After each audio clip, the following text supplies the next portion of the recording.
Hello and welcome to Game and Gadget Podcast number, believe it or not, 7. This is our second live stream and I have two special guests with me today. First of all, I have Will Judd, who's been part of Eurogamer and probably more with the digital Foundry side where they dip into the modern and retro technology and the Fancy Pants website that gives you those fantastic videos where it shows you how good the frame rate is, and the response times and how this is going to affect the game, and look at real detail of those technical aspects that me and Daniel will no doubt geek out at from sort of retro of old. So thank you for joining us today, Will. Yeah, well, thanks for having me. It's always exciting to see what your former colleagues are up to, so... Yeah. Yes. Why not? Let's do this. So me and Will used to work together. I have to say I didn't work for Eurogamer. It was nothing that fancy, but it was we had fun. It was quite fancy. Yeah, you were freelancing for the company I was working for when I was a products manager, and they were fun times, weren't they, Will? Yeah, they were pretty good. It was fun, seeing all the new tech as it came in and, learning a lot about it at the time. Funnily enough, that's exactly what I was going to say about you, because you'd be bringing in a new mechanical keyboard probably once a week, and then there's a new laptop, and it was like, for me, it was like geek out moment. But anyway, Will, everybody, and now we also move on to Daniel Hughes, who is a long-time friend. We actually met at college where our graphics card rivalry began, of which we'll be discussing in a moment. And my goodness, it really was a rivalry. We've grown up quite a bit since then, thank goodness. But still, Daniel Hughes, and he's also a professional photographer, highly recommended. He did the photography at my wedding, so thanks, Dan, for that. He's doing my pre-wedding shoot after the wedding, COVID. Standard. Yeah. So, Daniel, why don't you tell us a little bit about yourself and your website before we begin? Oh, God. I'm Daniel Hughes. I'm from Daniel Hughes Photography. I mainly do weddings, but I also shoot a commercial. I've just come back from near Cambridge. I was shooting a build base shoot today, but mainly weddings.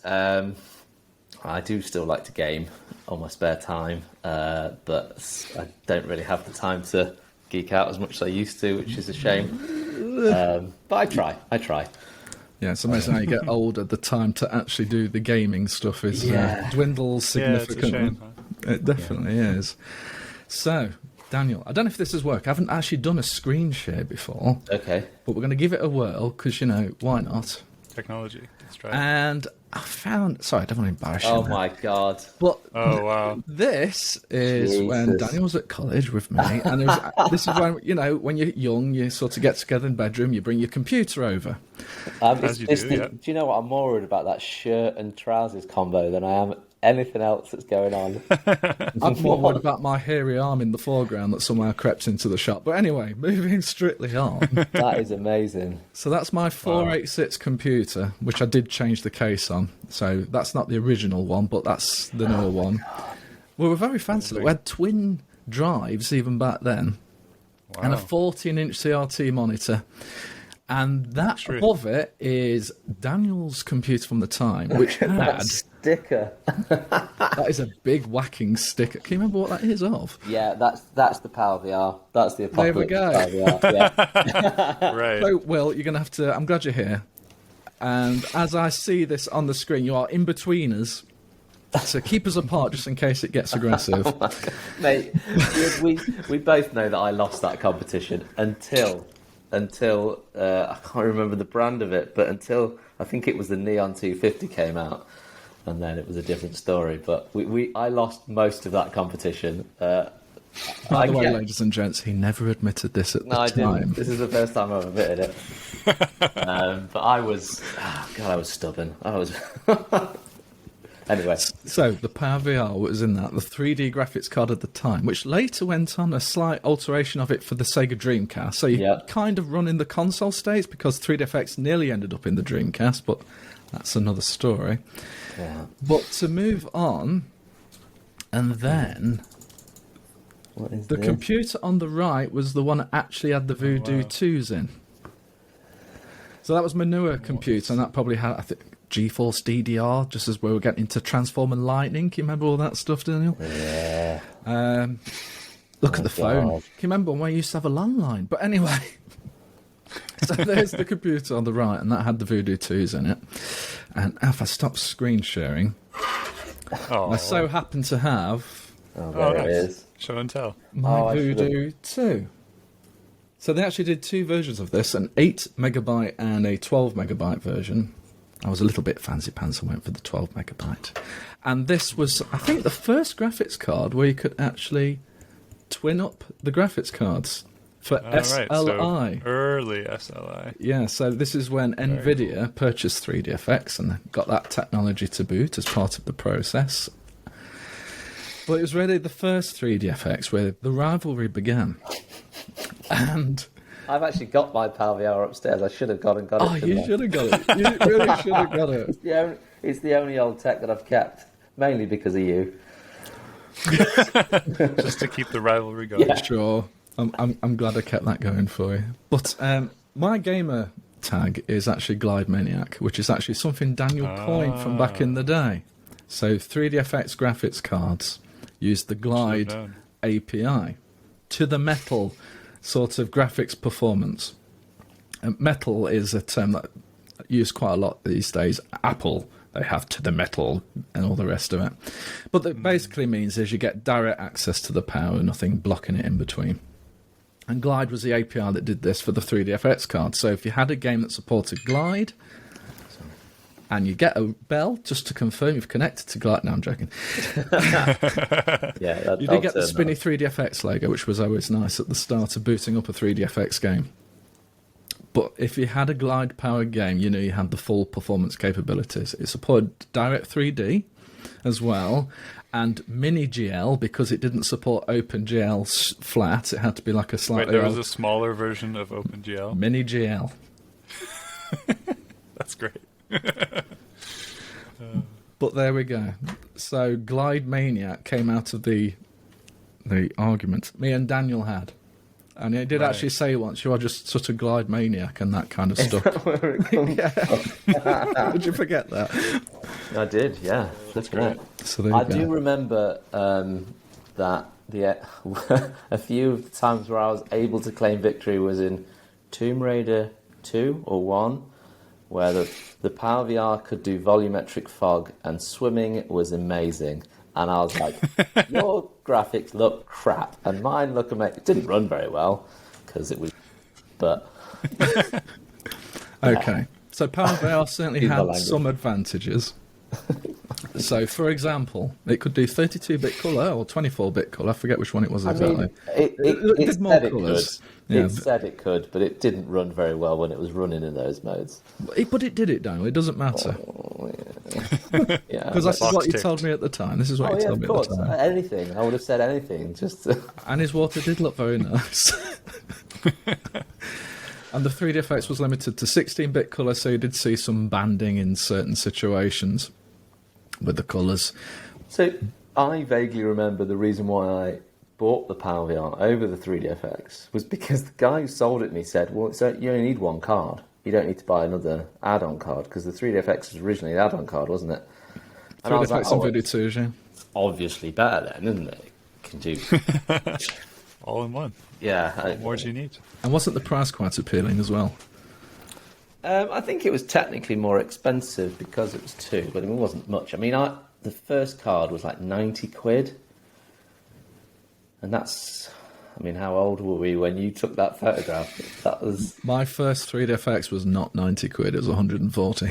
Right, okay. Which is still nothing, is it? At the time it was, because it was like, this only does 3D. That's it. Oh, yeah, no 2D. No 2D at all. And I paired that up with something called the Matrix Misty, which had very fast 2D performance, to be fair, and some very, very basic 3D. It's a long time It didn't look great. But it did run a little bit fast for direct 3D games. But yeah, you got the 3DFX, you put that in, and you certainly notice a difference in both speed and visual quality, having those textures smoothed and some extra graphical clout. Made a difference. Didn't it, Daniel? Wasn't 3DFX great? Yes. I'll never admit it at the time, but yes, it was. This is a revelation. I'm glad we're recording this for future posterity so I can replay these. It's going to be my new text message ringtone. But anyway, 3DFX was great. But yeah, those were fantastic times. And it was an important transitional time for PC games. For a very long time, people went to console gaming for their fix, I think, for fast performance and sort of some stability. PCs, the specs were so varied. You had a 486, you had a Pentium, you had a Pentium 2, or you had a Celeron, or you had a Cyrix CPU. The list was complex, and then compatibility was always fun. This didn't get any easier, by the way, when the 3DFX came out. There was about 5 or 6 rival different graphics cards, all with their own types of implementation. All that said, they supported Direct 3D, but it was a bit ropey. But it was 3DFX that had some stability. If you got a 3DFX card, your chances were pretty good. They were awesome. They were a very good company. In terms of gaming, I think it's a shame that they're no longer here. But then I don't think PowerVR, Imagination Technologies they became, I don't think they exist anymore. I think they're doing something else. Well, they branched out into DAB radios, which, after the makes sense. Success of the Dreamcast, which it was really on paper it was awful, but it was really good. They branched out. Oh, they had all sorts of problems. I ended up just going, it doesn't matter anymore. I don't know why I'm invested in this company. From literally or just emotionally? Emotionally. I was very emotionally right. It was definitely emotionally. I remembered being quite pally with one of their commercial managers, and I ended up getting a review sample of their 5.1 surround sound. Yes. That I did a review for your website, James, a long time ago. Oh, which one was that? Gaming Attitude. Yeah. Oh wow. Yeah, we designed that together in college, didn't we? Yes. Oh God, I forgot about that. Yeah.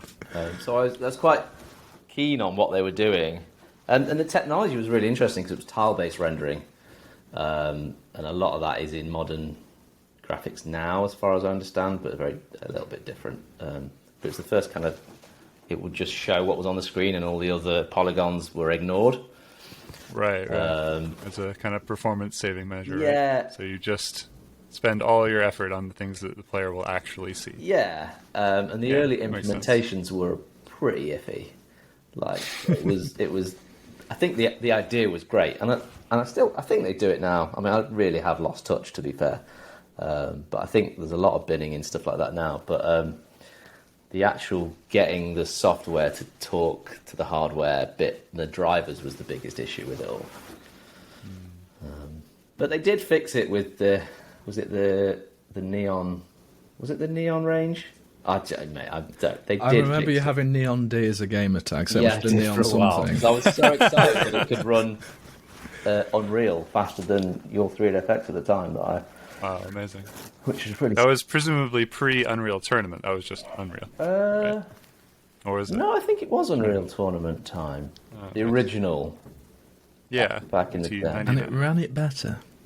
Yeah, it ran Unreal better because we did. You were really angry. It was great. It did run, but to be fair, it was a short-lived victory because I think they had chip supply issues, and they ended up not capitalizing on the success of that range, and they never created a graphics card again. I remember you getting very excited over the fact that the 3DFX 1, the Voodoo 1, could only ever do 640 by 480 resolution. Yes. That was it. Yes. And then Daniel came along with his PowerVR and said, look, I've got all these resolutions. I've got all these options. It ran like... Yeah, but still, it didn't matter. It looked amazing. It didn't matter. And we spent so much time, particularly playing Unreal, which is a great example. That was really, when that first game, Unreal, came out, no one had really heard of anything related. Then it just came out, and it had this amazing box art. Screenshots were like, this can't be in the game. It looks too good. It was. And then we got the game. Even it had a software renderer, which actually was very decent. But when faster you put it into than the PowerVR, wasn't it? Yes, but then you put it through 3D acceleration, and oh my word. It was awesome. This is when me and Dan would just spend hours walking up to a wall and looking at the texture detail and look at the lights, look at the fog. Which is probably terrible now, isn't it, if you went back? Oh, it's hideous. Yeah. Unreal Tournament still holds up, I think. I mean, it's kind of hard to know because I'm sure I must be running some sort of mod or whatever to make it better, but if you get it at like 4K and, you know, high frame rate and everything, like the water textures are pretty good. Yeah. Like, you know, for a game from 1999, it's kind of amazing. Absolutely. And of all the Unreals that had that multiplayer, that's definitely the one I'd sooner go back to out of all of them. God, that game was awesome. Yeah. We actually are doing that as part of the Digital Foundry Patreon thing. Is that, you know, every few weeks or so we'll go and play a game together. And I think Unreal Tournament 99 has been, like, by far the most popular of all the games we've tried so far. We've had, like, 20 or 30 people in there. It's been amazing. Oh, that's awesome. The gameplay still totally holds up. It's still really, really fun. But we're all agreed, right? The best game mode is Capture the Flag, Instant Gib. Yeah. Oh, yeah. Definitely, yeah. I mean, it can be the most frustrating mode when you just... for some reason, can't aim at the guy, and you fluff like 20 shots in a row, and then he finally turns around and just kills you. Yeah. Apart from that, it is so satisfying. It's literally the one and only time I've ever been in a clan. That was the only game I was actually good enough to attain sort of a clan status and actually do some sort of moderate competitions. Oh, amazing. So were you the Glide Maniac at that point? Oh, yeah. So were people saying, Glide Maniac, go B, go take the flag, go left, or whatever, yeah, you know? What face? Go for the pyramid at the other side, mate. Oh, yeah, that's right. That's that map. Okay. Yeah. Go for the teleporter that puts you on the roof. All right, yeah, nice. Yeah, it was back in the day where being called an aimbot was very offensive. Right. But then it was also like a delight once you realised because they thought you were too good. Yeah, and you knew you absolutely. weren't using an aimbot, and it was actually quite a new thing to use an aimbot. That was a really new technology. Gosh. I feel old. Let me just sit back and rest my back and my weary bones. But anyway, so yeah, Unreal was a classic game for the multiplayer, and 3DFX tied up with that was still great, even if it ran better on a PowerVR, like 4 years after anyone really cared. But that's great. Oh, I got my revenge in the end, didn't I? Well, the next thing, of course, was the Dreamcast. Yeah. And there were rumours, and 3DFX even released a press statement saying, yep, we're doing a Dreamcast. We're going to be the graphics chip in it. And apparently this all stems from conversations with Sega in America and then conversations with Sega in Japan. And I think Japan, let me get this right way around, I think Japan were the ones who were all PowerVR and America were all 3DFX. And then basically Japan succeeded and the PowerVR became the choice for the Dreamcast. And to be fair to the Dreamcast, tell you what, there's some great looking games that really still stand the test of time even today. And I had this interesting comparison just recently, so I've actually got myself another Dreamcast because I haven't had one for years. I sold it ages ago. Back in the day, I would sell a console and buy the next one. Sell a console and buy the next one. I didn't have a lot of income. I couldn't just keep them all. But then, well, and you know, the generational leap from one to another was insane, right? Yeah. So, like, Absolutely. why would you hold on to the old one? Yeah, as much as I like the Series X that I've got now, compared to the Xbox One, it's not like miles different. Yeah, it's like mostly the same, right? Yeah. Mostly the same games, just higher resolution, higher refresh rate. Not much in it. Exactly that. With a soupçon of ray tracing, if you're lucky. But still, the PowerVR ended up in the Dreamcast. So I've also got a PlayStation 2 Slim, which is also quite a recent acquisition. I never actually owned a PlayStation 2 back in the day. Sorry, everyone. I was more the Sega line. Yeah, me neither, to be fair. And then I played Dead or Alive 2 on the PS2. Now, the PS2 was supposed to be quite a lot faster than the Dreamcast. So there's the Dreamcast with its PowerVR chip. And Daniel will be going, yay, PowerVR! And there's Sony with its PS2 and its Emotion Engine and whatever else. Dead or Alive 2 on the Dreamcast looks better. The textures are slightly better on the PS2, blah, blah, blah, blah. But the Dreamcast has some really nice anti-aliasing technology running on that PowerVR chip. So, Daniel, thanks. If that's your win for the day, that's it. Right there. Nice. Bless you. Yeah, that's fair enough. I've still got all of my old consoles, even going back to the original Xbox, that I had chipped and modded so that I've got a little fan control on the back because it's so loud that I just turned it down. And I didn't care that it crashed after about 2 hours because I was like, yeah, it's quiet. So it really didn't matter at that point. But yeah, I still kept them all. They're all in a box. I don't know. I just can't get rid of them. You need to set up a display. That seems to be like the cool thing to do nowadays, right? I should Just have do. a beautiful glass case or whatever with all the consoles top With all to the bottom. consoles, Have yeah. a TV nearby that they're all hooked up to. Bonus points. That would be cool. Post it online. That would be cool. Yeah. Oh, I don't know if I can still. I don't know if I've still got the connectors to connect the Dreamcast up with. Yeah, that's part of the quest, I think. Is You have to Yeah. go and find all the old technology that That's makes not a it work. bad idea. But you still have a CRT somewhere. That's the most difficult thing these days. No, but I think my TV does have a SCART port in it, so I should be Okay. alright. I mean, it's not quite the same, but No, it's not the same. Daniel, but trust me, plugging into a modern TV with the SCART is not the same. no. You need something like an OSSC.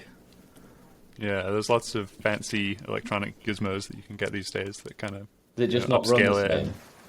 Well, the problem if you plug straight into a SCART on a modern TV, it basically scales the image to higher resolution and it just goes blurry because it's a really bad way of doing it. Okay. So you lose all that clarity. But if you've got something like an OSSC, there's the RetroTink 5X and there's all sorts. It's not cheap investments. The OSSC is by far the cheapest, but there's the Retro.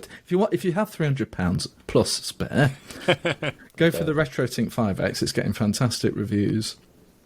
But That's if cool. you want that clarity, you definitely need something like that. You'll be quite disappointed when you plug in and you see how blurry it is. Yeah. And then you'll spend half an hour turning off all the advanced features on the TV that makes the picture look better because it actually makes old games look worse. That's kind of why I like my Series X, because it just works. I don't have to think about it. That's Yeah. really sad, isn't it? You know, All I've got that an time OSSC spent- and I've been fiddling and faffing there for months. Because I got myself a Sega Mega Drive, which was another console I regret selling. And it's so fun. So fun. And it looks great. Put it on a big TV and seeing these games. And when cool. I played the Sega Mega Drive originally, it would be mono sound. It was coming out of a single CRT speaker. And even even if your TV had stereo speakers, you know, most people didn't connect anything fancy. It was just like the RF cable that came with the console. Mono Yeah. sound, baby. Terrible picture. But now I'm seeing it like, what the hell? Yeah. And there's people that'll go, oh, there's jail bars, there's these slight lines, and there's some interference. Oh, there's a mod for that. And there's a mod. Yeah, that's great. But still, compared to RF, this is heaven. I'm playing Streets of Rage 2 in stereo. It's a revelation. That's a That is. revelation. Daniel, you're going to have to visit, my friend. Well, yeah, I know. We keep saying, don't we? But We do. I mean, for goodness sake, it's getting a bit out of hand now. I've even brought an old PC I saw. Oh, nice. because I saw. I needed to test this still worked. I've got another one exactly the same, so I can do the SLI, and I want to do amazing, some yeah. game streams with them. Yeah, you should. That'd be amazing. Got a little bit of interference at the minute. My Mac won't do H.264 hardware encoding, so it's like frame rate. brutal, I'll yeah. solve it. It's just one of those things where I have to spend another 50 hours figuring it all out and getting it all working how I want. But anyway, I digress. But I got this old, it was labelled as Windows XP computer. And I thought, well, this actually looks quite old. It'll at least run the Voodoo so I can test the work okay. And then I found drivers for the motherboard because it's got onboard graphics and sound for Windows 98. I thought, win. So I put Windows 98 on it, and I'm going backwards, but this is how retro gaming works. Yep. And if you want to play DOS games, and there's Oh my plenty God. for the Voodoo too, Wow. that's the way to do it. And I'm playing Pod Gold. And Pod is a notoriously difficult game to run. So the fact I've got that working is a bit of a win. Nice. Little Racer. I see. Yeah, I never came across it in my early gaming days. Daniel will remember Motorhead. Yeah, and they coded it so well. They didn't future think, so that when the processors got upgraded, the game would run at 600 frames per second, stupidly fast. There was a clock problem with it. You just couldn't run it, could you? Do you remember that? That game was amazing. There was one track in the audio, because it was Red Book audio, CD audio, he played over and over. Wipeout as well. Wipeout. Oh, The original Wipeout was amazing. that didn't have 3D acceleration then, that was all software. That was on the PlayStation as well, wasn't it? It was indeed PlayStation 1 and the Saturn. Wow. Guess which one ran better? The Saturn. Wasn't the Saturn. Was it not? Again. The soundtrack for the PlayStation was a lot better than the PC version. Was it different? I think, well, maybe it wasn't, but... There's a fact of the day, ladies and gents. I remember thinking at the time, the PlayStation's got a bit better, but that could be me misremembering. That could have been the first game versus the second one. Yeah, that would make more sense. Yeah. So that would be Wipeout 2097. Great game, but the soundtrack was not as good. Definitely. Yeah. But we were certainly embroiled in this technology. I mean, we talked about Motorhead, and that had a fantastic software renderer.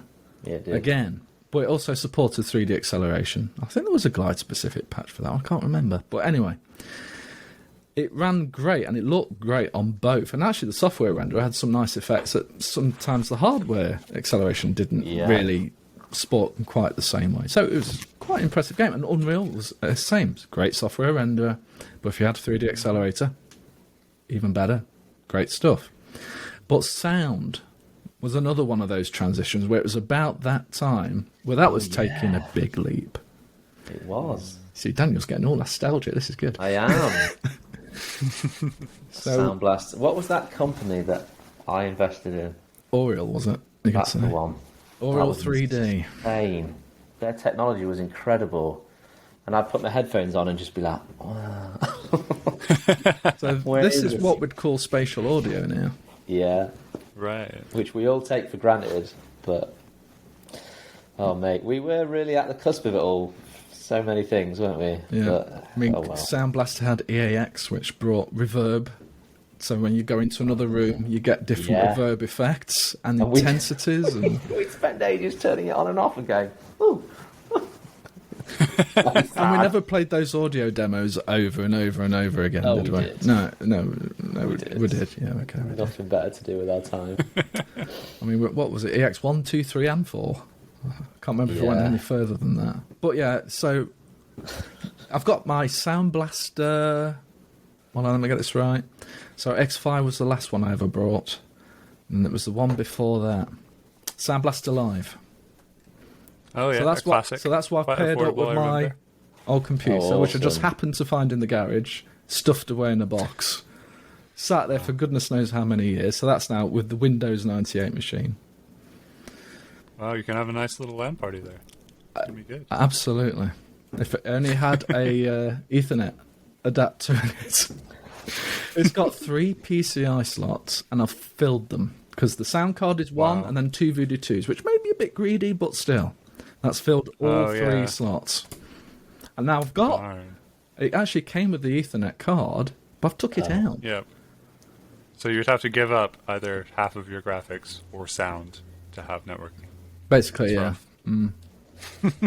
Luckily, this does have built-in sound and graphics on the motherboard. Right, okay. So, in theory... But are they I want it off the decent? I don't know. I'm not touching it.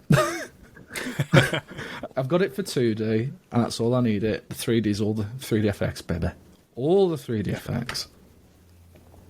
That's awesome. I've lost a blinking plot, man. You've got to pull me back from this latest endeavour. But it's so fun going back and playing these games. I'll have my fill for 6 months. I'll do some live streams. I'll do some write-ups and screenshots, and then I'll probably sell it. And then 12 years, we're back on a podcast, the 3 of us, and I'll be saying, I brought myself a Windows 98 machine. Yeah, and you'll find some other picture of me looking completely weird. Don't even tempt me, mate. Don't even tempt me. You found a great one, actually, of me, in a terrible football shirt. You dragged me along to was it his sister's birthday party? Are we talking back in the day? Or are we talking we're definitely talking back in the day. Not talking my stag do, where did I get you a football shirt then? No. It was years ago. I've got a feeling it may have been. I may be wrong. And it was fancy dress. And we were going to pop in, and then we went somewhere else. And if it wasn't your sister, maybe it was someone else. Was it Sarah's 18th? And was I dressed up as a Roman centurion? Yes. Okay. I remember that. There we go. And you threw a football top on me because I was like, I'm not going to fancy dress. We're only been there 5 minutes. So you just, Brilliant. yeah. And then you posted that on Facebook. I thought, yeah, memories. Yeah. Yeah, that was a good party. Will, so Yes. obviously Digital Foundry, absolutely renowned for looking at all the modern stuff and all the Yep. glamour and bedazzlement. Can I say bedazzlement? I'm going to say it. Bedazzlement. Sure, why not? On screen. They do also look at retro technology. And that's true. I really enjoy the videos. If you become a patron, well worth supporting.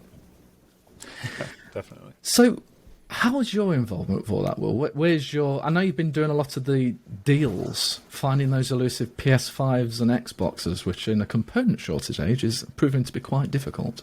Oh, cool. Yeah, that's been fun. What was the question? Where did I start with Digital Foundry, or what am I doing now? Or Well, you can start with how you became involved with Digital Foundry, and then you can say how you found 24/7 time to monitor when these PS5s are available. Okay, so it's a funny story, actually. Well, I mean, it's kind of makes me feel kind of bad when I think about it, so that kind of works. I applied for a hardware editor job at Rock Paper Shotgun, which is one of my favorite websites for, PC gaming news and stuff. And they were looking to add a hardware editor, and I thought, I know something about hardware. I have a CS degree, and I've been working in mobile phone space, and now I can maybe do something more related to PC gaming, which has always been my thing. And I had an interview, and it went okay. And they asked me, oh, so do you have any ideas for sorts of stories we should do? And I was reading their website on the way there, and I remember something about maybe how games have been improved by their updates. So I just said that they should do a series that they were already doing as if it was a new idea. Like, oh, you should do something about how games were improved by their updates later on. Not remembering that was the context I had read it in, and that's where I had this idea from. And unsurprisingly, I didn't get the job, but I did well enough that I think Rich, maybe, on Digital Foundry, had somehow heard that I was interested in the RPS job and said, hey, we're also looking for someone, so, can we speak to this guy?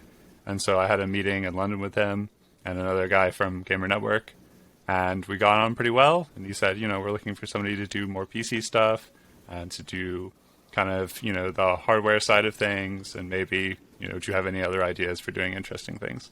Because most of the Digital Foundry team was kind of YouTube focused, I would say. The vast majority of the team is just making YouTube stuff and then kind of corresponding articles. And Rich is kind of the only guy that will do articles without YouTube.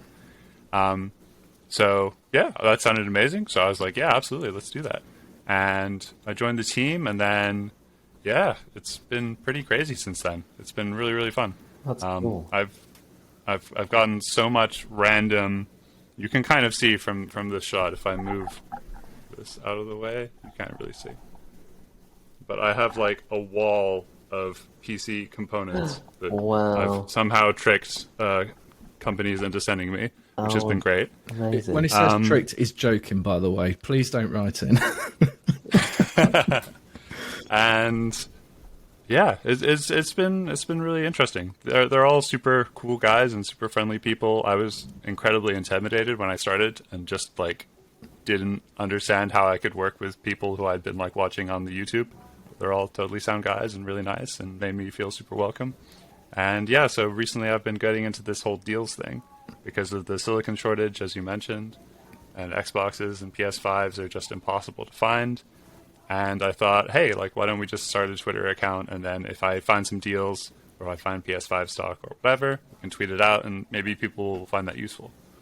And yeah, we're up to 25,000 followers on the Twitter account, and there's a US version. And it's been surprisingly a really big area of growth for us as an income, source. So yeah, it's been really, really good. I mean, I don't do anything super advanced with that. I wrote a script which helps me take like a link to Amazon or some other store and then like wrap all of our affiliate links on it and like a country code emoji and a hashtag ad, disclosure on it so that I can tweet it very quickly. But, beyond that, like, it's been pretty straightforward, just kind of looking at Discords and looking at other kind of weird sources of information to find out when stock will happen, and then tweeting it out. And then normally people are upset if it's anything other than a PS5, but, most people seem to be happy. So it's been really good. Yeah, 10 million units sold already. In a component shortage. Yeah. That's some going. Yeah, it's kind of weird to think about what might have been, huh? Like, if there wasn't a shortage and, anyone who wanted a PS5 could just buy one, by now at least, then, could it be like 10 million, 15 million, 20 million? Like 10 million is still a lot, but like it seems like it could have been way, way bigger. There's still people I talk to that are like, I've been looking since, the PS5 came out and I've just been late to every time. So, it's rough. Yeah. I mean, it's been real rough. I had a PS4 Pro and I loved it. Yeah. But I think I've heard more interest in the Xbox line. I think the whole backwards compatibility thing and Xbox Live, yeah, it's so good. What sort of keeps me within Xbox is like, that's the console I'll always go to. I may at some point own both, but that's by the by. That's just me being silly. But, Xbox, I've always felt comfortable with Xbox. And when I open up my Xbox Series X the first day, hardly any games worth playing at launch. True. Yep. But it's had the backwards compatibility catalogue and everything ran better, which was nice. But still. Yeah. Phenomenal. I think, what, in your opinion, Will, I'm sure Daniel's been watching this a little bit as well, Xbox, again, has fallen behind. And it was there for them to take.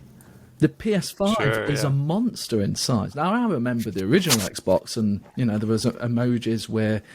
Sorry, memes emojis. There were memes. There were emojis. Why not? Let's have an emoji as well. There was a meme, and, there was like a lorry carrying an Xbox on it, because the Xbox was just so big that you had to transport it in such manners. And now the PS5 is like this ridiculous mammoth size. But they've been forgiven. Insane. And it's technically the slower console with 10-point-something teraflops. Yeah. And yet, generally, and I'm taking Digital Foundry as my source here, generally the PS5 is performing as good as or better. What the hell has gone wrong? I think it depends a lot on the games that you're looking at, right? There's definitely some games that run better on PS5, some on Series X. I think a lot of the ones straight out of the gate ran better on PS5. I think I heard something to do with the fact that this was maybe down to the tools that were provided to developers early on, and maybe Sony, was a little bit quicker to get, dev kits into the hands of developers so they could start, trying to get the most out of the console. And I think recently we've started to see a few cross-platform games where Series X is, marginally ahead. It's never, ever crazy. It's always like, it's operating with an internal resolution of 1600p versus the PS5 on 1440p or something, It's never, ever, because the image is going to be reconstructed upwards to 4K anyway. Mm-hmm. So the odds of you actually noticing a difference, unless you have it side by side, is like basically non-existent. But yeah, I think it was out of the gate, PS5 had better, developer support, and that's why they were able to kind of seize this improbable victory. I mean, it's great. If you're a gamer, there's going to be something for you. And no matter which console you get, there's much they're fun both to really, be really had. strong. Yeah, they're both fantastic consoles. But again, I think Xbox has let it slip. But they've certainly brought enough game studios to try and make up for it. So if we don't get it this year, we may not even get it next year. But certainly the last few years of that console lifespan, there should be some great first-party titles. They brought Bethesda, for goodness sake.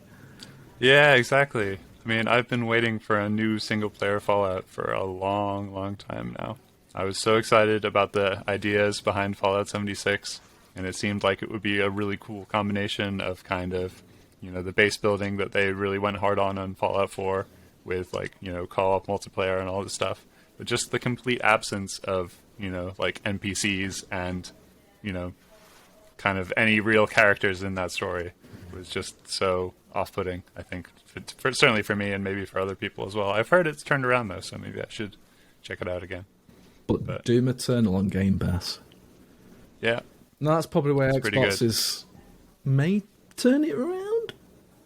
Yeah, I feel like a lot of people are just going to maybe get a PS5 as their primary console and then just a Series S so they can dip into whatever Game Pass stuff they're interested in. That's pretty brutal. Because, yeah, I mean, but that's still a victory for Microsoft, right? Because, or at least a tie, Yeah, because they're subscribers on still, the I'm sure, console. making tons Yeah. on, Game Pass subscriptions and everything else. So, Daniel, I believe you got the Series X not that long ago. No. How are you finding it? I love it. It's actually made me more of a console gamer than I... So I actually got a 3070 about a month before I got the Series X, and I was super excited. Well, how much I did got that them cost, both. if you don't mind me asking? Given, again, the shortage of components. I was so lucky. I got the Founders Edition through Scan, and it was Oh, nice. That is the way to do it. 549. But I got both of them through Discord server, Control Alt X or something similar to what you're doing now with Digital Foundry. Yeah. And I'm just There are lucky a bunch enough. of those Discords. I am lucky enough to work from home, so that I can be in. Well, you're when not. these Everyone's things... working from home mostly. Well, yeah, that's true. Yeah, true. But You're you normally know, working from home. I guess I've just been lucky in that when it's popped up, I've been on my phone because I've had nothing to do. Yeah. But anyway, the Series X has actually made me more of a console gamer than I have been in a long time, and it's mainly just because of the accessibility of everything being easy and Game Pass and. I seldom play on my PC since I bought it. It's really weird. Oh, nice. That's a strong review, right? Yeah, it is. I mean, I did toy with getting a PS5, but I don't really know. I kind of whichever one came first, whichever one was available for me to buy was the situation. Yeah, sure. So you got a 3070. 3070, and I rarely use it. Yeah, I've got a 2070 Super, and I will use it for the video edit for this later, and that's about it. I haven't played many PC games. I mean, I bought Cyberpunk, and it runs a bit like a hog even on the 3070. So I was, it's Really? Wow. Damn. It's probably the fact it's still pretty. Like I've still got it at 2K, but there are certain scenes where But I'm running on I don't even know what my processor is. It's an X299, so it's a few generations old. Maybe that's the reason. Yeah, it's not. It's fine for what I do, but there are certain scenes where you'll drive through underground and the frame rate will just die.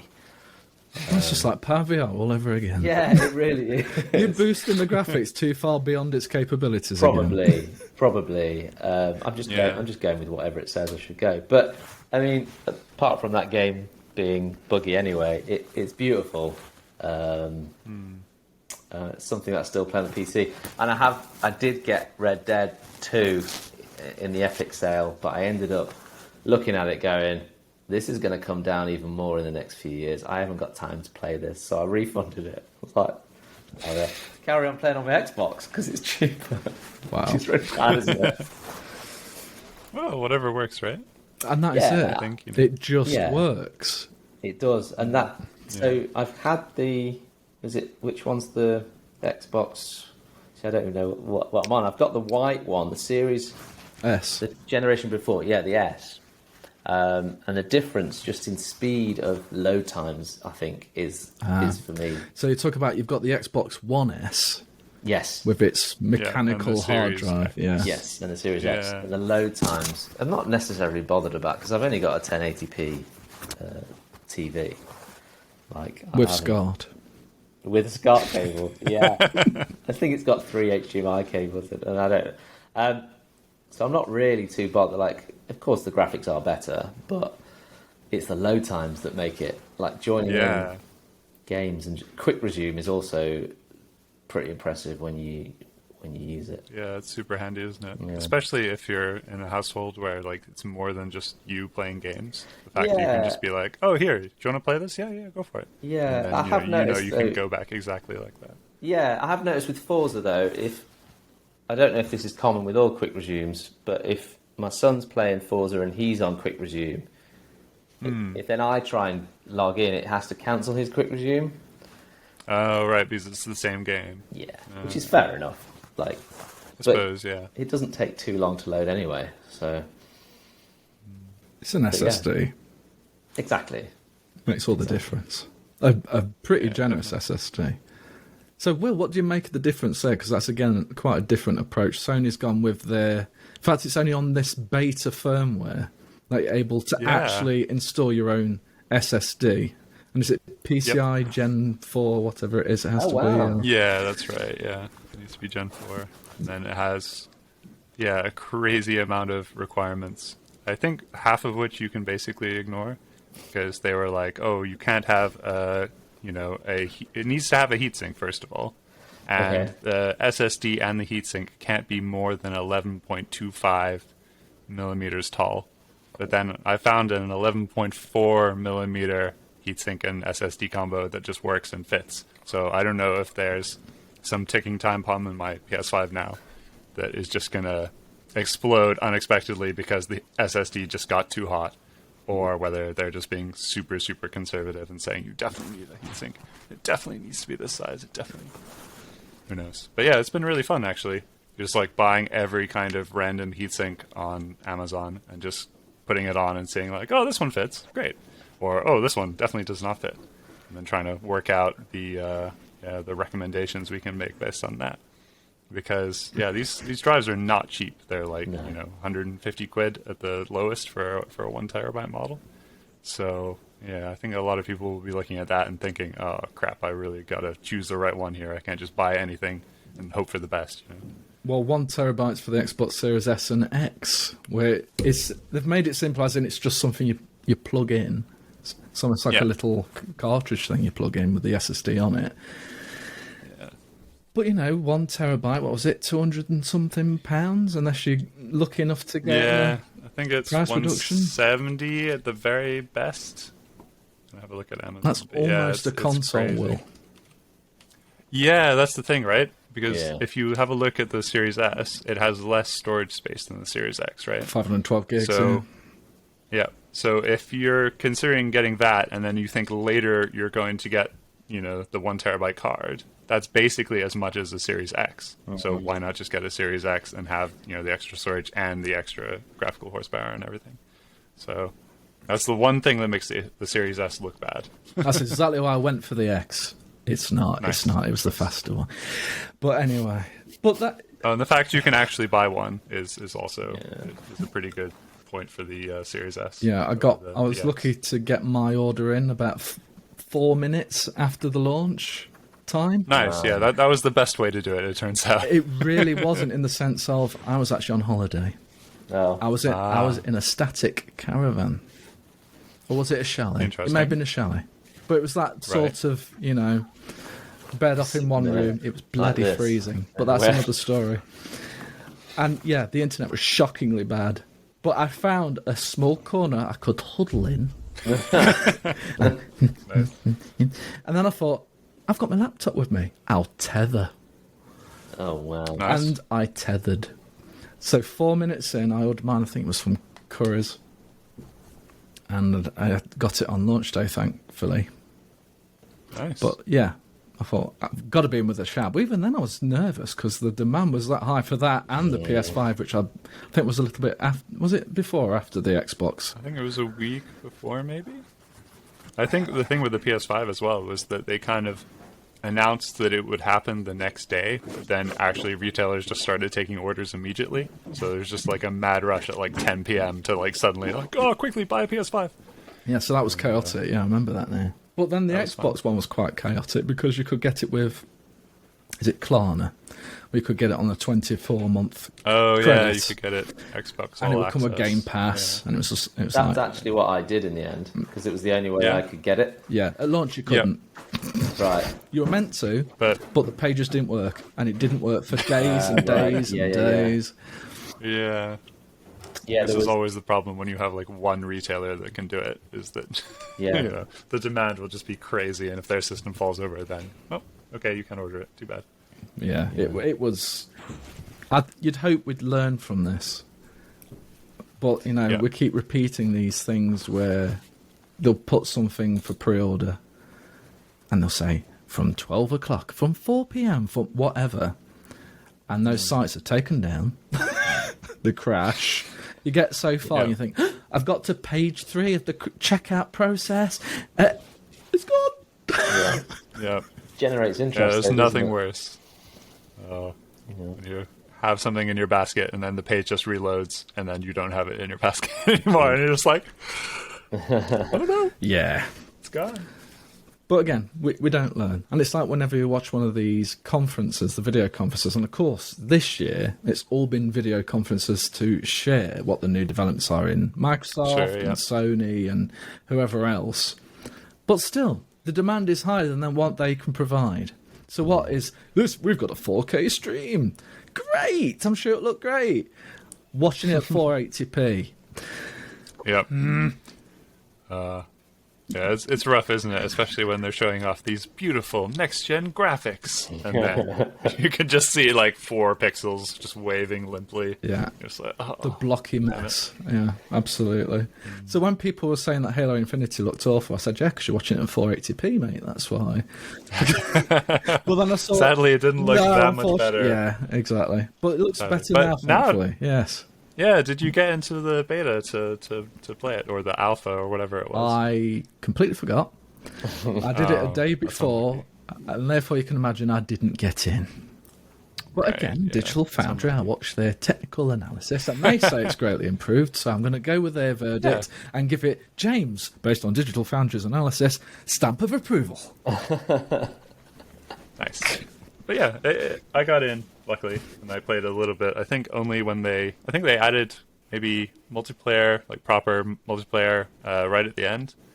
But I just played the co-op bit, and that was really fun. The bots were really good. Graphics were really nice. It ran pretty terribly. It was on 60 to 70% utilization of both CPU and GPU, which shouldn't ever happen, so there must be something weird going on there. But apart from the performance being a little bit... It looked really good, and the gameplay seemed really fun. I'm actually really excited now. And me and Daniel remember when multiplayer games started having bots. Wow. I think Unreal again. It's Unreal again. Yeah, UT probably. Yeah. The original Unreal had bots. That was it. I went back and played UT I don't know, maybe a couple of months ago when we started playing it in the DF Patreon, and still a really good single player game. If you ever have a few minutes, try it out. And UT 2004 as well. Really expanded on the formula where you could, buy your own teammates and stuff. Really, really fun. Yeah, that Daniel. You can buy your own teammate. Yeah. Which is basically how I got you to do a LAN party. I know. Back in the day where we had to bring computers around in the car. I remember one LAN party we did. We went over to your house. And there were meant to be 4 of us there, including you. I turned up. Mine worked straight off the bat with its voodoo teas. I was playing Star Wars Racer while I waited for you lot at 1024 by 768, which was the maximum resolution you could do in SLI. Because it was 800 by 600 if you didn't have the 2 cards combined. But anyway, so we were dazzled at that. And twice the fill rate, twice the fill rate. But anyway, you were all set up. And then one guy's wasn't even set up completely, and we were swapping graphics cards and all sorts to get that work. And then one guy didn't show up. Yeah. Wow. That was the worst LAN party, except we cheesed a little bit. We played Total Annihilation. We did. Which is it's great. What would you say? Real-time strategy, would you class it as? Yeah. Yeah, it was one of the originals. A futuristic one.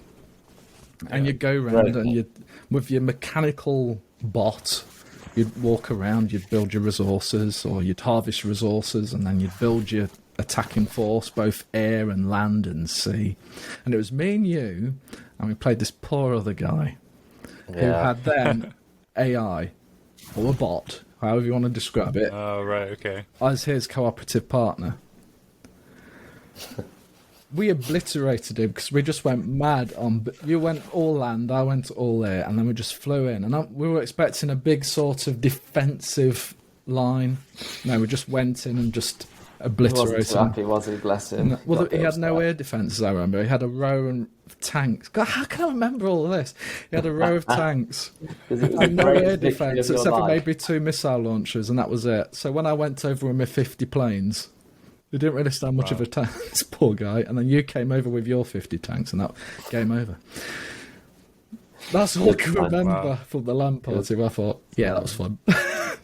Yeah. So it was worth hauling your CRTs over there to Yes. administer Oh, this mate. ass whooping.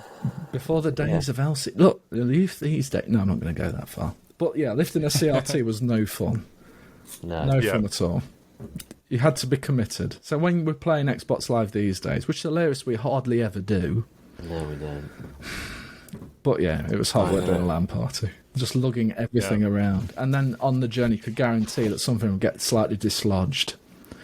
And then you'd be spending probably half an hour thinking, what's dislodged? So you take the RAM out, you'd be, what would you call it, jostling your GPU, see if that had slightly come apart. And then you'd realise the power extension had come loose or something. Yeah. Yeah. Fun Classic. days. Fun days into. Well, anyway, it's been an hour. We should probably call it a day there. We could probably talk for hours, but I'm sure. we'll cut it here. So thank you for joining me. Daniel Hughes, plug your website one more time, my friend. DanielHughesPhotography.com. No gaming, unfortunately. It's all wedding photography. I'm sorry. Can you take some nice pictures of your game consoles that you have neatly arranged in boxes? I will. Yeah. Okay. I will do PowerVR just is for you. obviously going to be the first thing he takes a shot of. Yeah. Oh, definitely. I want to see it in all its glory. Okay. All right. I'll send you. Thank you. And Perfect. Will, Eurogamer, Digital you. Foundry, Yep. script writer That's- extraordinaire. Yep. Pretty much. Thanks, guys, and thank you, everyone, for watching Game Gadget Podcast number 7.